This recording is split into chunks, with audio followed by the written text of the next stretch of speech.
और कल रायपुर पुलिस ने अमित बघेल को भगोड़ा घोषित किया है, यानी कि फरार घोषित किया है। कहा है कि अमित बघेल का जो भी पता बताएगा, अमित बघेल के बारे में जो भी जानकारी देगा, उसकी गिरफ्तारी में जो भी मदद करेगा, उसे 5,000 रुपए का इनाम दिया जाएगा। चाहे वो गुरु घासीदास के खिलाफ यदि कोई बात कर रहे हैं, या अग्रसेन महाराज के खिलाफ बात कर रहे हैं, या झूलेलाल जी के बारे में यदि कोई बात कर रहे हैं, वो संत महात्मा हैं। कोई भी बोले उसके खिलाफ कार्रवाई होनी चाहिए, और ये कार्रवाई नहीं कर पा रही सरकार। भूपेश बघेल का आज अमित बघेल को लेकर एक बयान आया है। क्या बयान दिया है? अमित बघेल के मार्फत वो सरकार को घेर रहे हैं। कोई कार्रवाई छोड़, एक बयान, न गृह मंत्री का, न उप मुख्यमंत्री का, न मुख्यमंत्री का, न किसी मंत्री का, एक बयान नहीं। कैसी सरकार है? अजय चंद्राकर ने कहा है कि ये क्षेत्रवाद का जो जहर है वो भूपेश बघेल नहीं बोया है, और उनकी मांग पर हंसी आती है। राष्ट्रीय पार्टी के महामंत्री होते हुए भी उन्होंने छत्तीसगढ़ में क्षेत्रीयता का जहर बोया। लेकिन स्थानीय की बात करें, क्षेत्रवाद की बात करें, तो जिस तरह से साउथ में साउथ बोला जाता है, बिहार में बिहारी बोली जाती है, छत्तीसगढ़ में छत्तीसगढ़ी बोली भी जाती है, लेकिन जो हक और अधिकार की बात होती है वो छत्तीसगढ़ियों को नहीं मिलता है। नमस्कार, जय जोहार, जय छत्तीसगढ़ में यशवंत साहुर आप देखना शुरू कर चुके हैं भिलाई टाइम्स, और अखबारों में, टीवी चैनलों में एक नाम की सुर्खियां रोज बन रही है। आप सब समझ गए होंगे किसकी बात कर रहा हूं मैं, अमित बघेल। और कल रायपुर पुलिस ने अमित बघेल को भगोड़ा घोषित किया है, यानी कि फरार घोषित किया है। कहा है कि अमित बघेल का जो भी पता बताएगा, अमित बघेल के बारे में जो भी जानकारी देगा, उसकी गिरफ्तारी में जो भी मदद करेगा, उसे 5,000 रुपए का इनाम दिया जाएगा। कल रायपुर पुलिस ने यह सूचना जारी की, यानी कि इससे स्पष्ट है कि अमित बघेल किसी भी वक्त गिरफ्तार हो सकते हैं, किसी भी वक्त पकड़े जाने की खबर मिल सकती है। तो ऐसे में सवाल यह है कि आखिर अमित बघेल कहां है? छत्तीसगढ़ में ही है या फिर छत्तीसगढ़ से बाहर? लेकिन उनके जानने वाले, उनके जो लोग हैं, उनका कहना है कि भैया यही है। मतलब लोगों का कहना है कि भैया यही है, वो फरार होने वालों में से नहीं है। वो छत्तीसगढ़ महातारी की लड़ाई करने के लिए, छत्तीसगढ़ महातारी के लिए लड़ने के लिए छत्तीसगढ़ में ही मौजूद है, फरार नहीं है, ऐसा कहना है। लेकिन इतना स्पष्ट है, आज या कल कुछ बड़ा अपडेट इसमें आ सकता है। आज शाम तक, रात तक, या फिर कल इसमें कुछ बड़ा अपडेट आ सकता है। लेकिन लोग इंतजार कर रहे हैं कि इस मसले पर सरकार का बयान क्यों नहीं आ रहा है। वाकई में छत्तीसगढ़ के एक भी मंत्री ने, छत्तीसगढ़ के मुखिया ने भी, छत्तीसगढ़ सरकार की ओर से किसी ने भी एक बयान तक नहीं जारी किया है। हैरानी होती है, क्या अमित बघेल के खिलाफ अगर बोल देते हैं तो छत्तीसगढ़िया वोटर नाराज हो जाएगा? शायद यही कुछ खेल है। लोगों का यही मानना है, जो राजनीतिक पंडित है उनका यही कहना है कि अगर अमित बघेल के खिलाफ अगर कोई कुछ बोलेगा, उसको वोट बैंक का बड़ा नुकसान झेलना पड़ सकता है।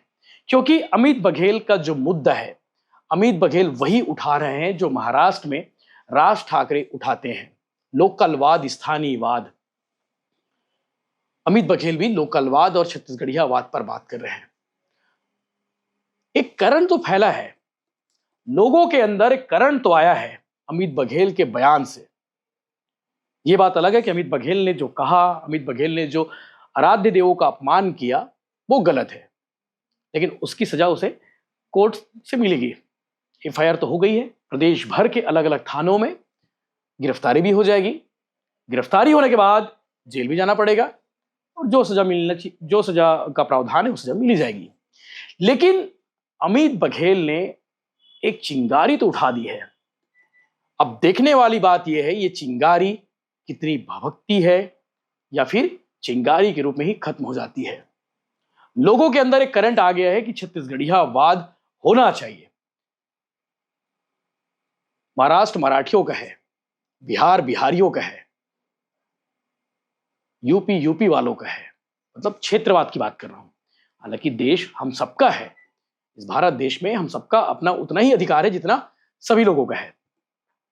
लेकिन स्थानीय की बात करें, क्षेत्रवाद की बात करें, तो जिस तरह से साउथ में साउथ बोला जाता है, बिहार में बिहारी बोली जाती है, छत्तीसगढ़ में छत्तीसगढ़ी बोली भी जानी चाहिए जाती है। लेकिन जो हक और अधिकार की बात होती है वो छत्तीसगढ़ियों को नहीं मिलता है।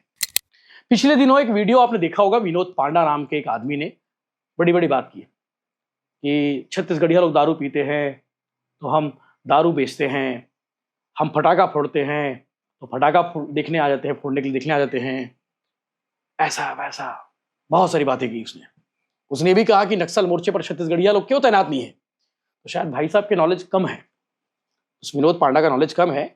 डीआरजी के जितने जवान हैं सब छत्तीसगढ़िया लोग हैं, सब आदिवासी लोग हैं, सब आसपास के लोग हैं।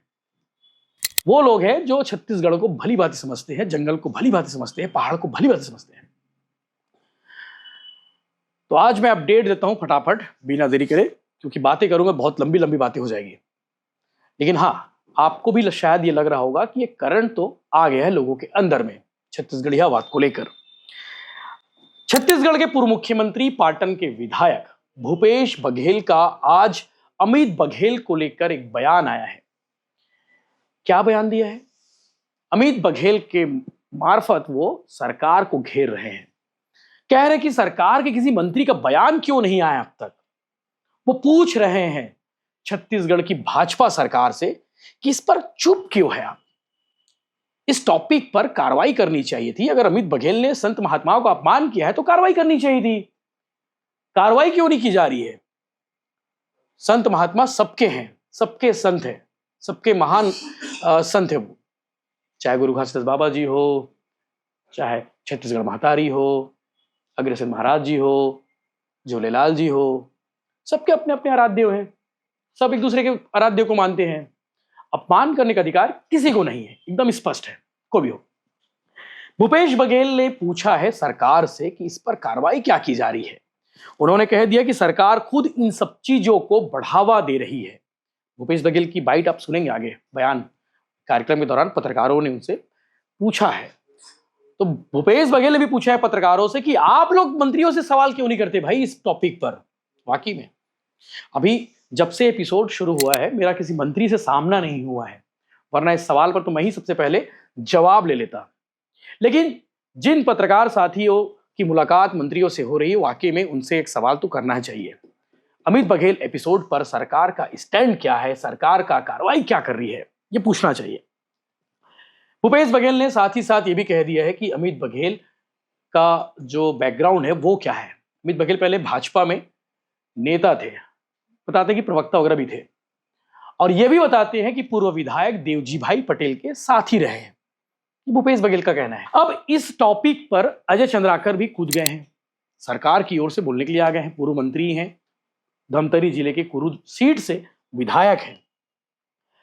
अजय चंद्राकर और भूपेश बघेल के बीच में खूब जो है बहस चलती है, बयान के माध्यम से तीखे तीरे वार चलते हैं, एक से बढ़कर एक तीर छोड़े जाते हैं। अजय चंद्राकर ने भी इस पर बयान दिया है और उल्टा भूपेश बघेल को ही लपेट दिए हैं। उनका कहना है कि क्षेत्रवाद का जो जहर है वो भूपेश बघेल नहीं बोया है। चंद्राकर साहब का यह कहना है कि अजय चंद्राकर ने कहा है कि ये क्षेत्रवाद का जो जहर है वो भूपेश बघेल नहीं बोया है, और उनकी मांग पर हंसी आती है। राष्ट्रीय पार्टी के महामंत्री होते हुए भी उन्होंने छत्तीसगढ़ में क्षेत्रीयता का जहर बोया। भूपेश बघेल पर हमला करते हुए अजय चंद्राकर कह रहे हैं। इसके साथ साथ आज वो यदि बोल रहे हैं कि बीजेपी कार्रवाई नहीं कर रही है तो उन्हें पेपर पढ़ना चाहिए। अमित बघेल भगोड़ा घोषित हुए हैं, पुलिस उन पर कार्रवाई करने जा रही है। क्षेत्रीयता, जातिवाद को मुद्दा बनाना भूपेश बघेल का पॉलिटिकल एजेंडा रहा है। इस पैटर्न की राजनीति पर वो आज भी काम करते हैं। अजय चंद्राकर का बयान है भूपेश बघेल को लेकर। लोग भी इतना मानते हैं, छत्तीसगढ़ियावाद को लेकर जो चिंगारी थी वो हमारे पुरखों ने जगाई थी, लेकिन जब भूपेश बघेल मुख्यमंत्री बने तो ये हवा थोड़ी और तेज बहने लगी। मैं ये नहीं कहता भूपेश बघेल की वजह से छत्तीसगढ़ियावाद जागा है, बहुत पुराने पुराने हमारे पुरखा है। ताराचंद साहू जी, आप लोग को मालूम होगा, उन्होंने छत्तीसगढ़ियावाद को लेकर एक पार्टी तक बनाई थी। लेकिन विडम्बना है, विडम्बना ही कहेंगे, छत्तीसगढ़ के लोग छत्तीसगढ़ियों को ही सपोर्ट नहीं करते हैं। अगर शायद उस वक्त छत्तीसगढ़ स्वाभिमान मंच पार्टी को सपोर्ट किया जाता ताराचंद साहू जी की जो स्थिति थी वो कुछ और ही होती है। अब वो इस दुनिया में नहीं रहे, लेकिन एक अलख उन्होंने जगाई थी। उनके जैसे बहुत सारे हमारे पुरखा संत पवन दीवान नाम को लेकर टिप्पणी की थी, और इस टिप्पणी के मामले में वरुण केवलानी जो सिंधी समाज के पदाधिकारी हैं, उन्होंने रिपोर्ट दर्ज कराई और उनकी रिपोर्ट पर एफआईआर दर्ज हुई। एफआईआर के बाद युवक को गिरफ्तार किया गया और उसे जेल भेज दिया गया है। फिलहाल पुलिस इस मामले में धारा 296, 299, 353, 3 बीएनएस के तहत केस दर्ज कर कार्रवाई की है और अपशब्द लिखे गए थे। और इसी तरह रायपुर के रहने वाले ऑटो डील के संचालक विक्की नाम के युवक ने भी अपने इंस्टाग्राम हैंडल से उसी पोस्ट पर आपत्तिजनक टिप्पणी की। उनके इस कृत्य से सिंधी समाज के लोगों में रोष है और शनिवार की रात सिंधी समाज के लोगों ने बड़ी संख्या में कोतवाली थाना पहुंचकर कार्रवाई की मांगी थी। तो ये चीजें लगातार चली रही हैं और छत्तीसगढ़ को शांति का टापू कहा जाता है और टापू को टापू बना रहने दिया जाए, शांति का टापू। बहुत ऐसा लग रहा है छत्तीसगढ़ में इन दिनों माहौल जो है अजीब हो गया है। अब जितना जो होना था वो हो चुका है, अब इसे स्टॉप कर देना चाहिए। ऐसा लगता है स्टॉप कर देना चाहिए, मतलब हो गया, अब बहुत हो गया।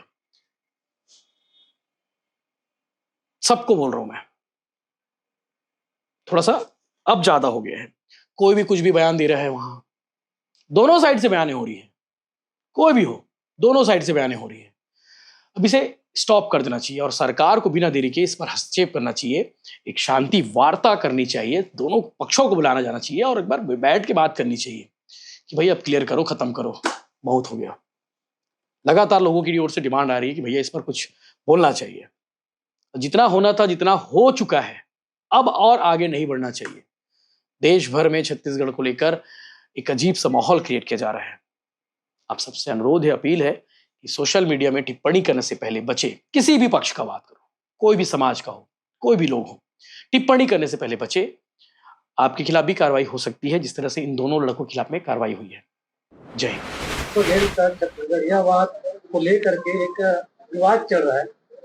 सामान्य वर्ग के जो लोग हैं, उन लोग विरोध कर रहे हैं कि छत्तीसगढ़ी को लेकर के।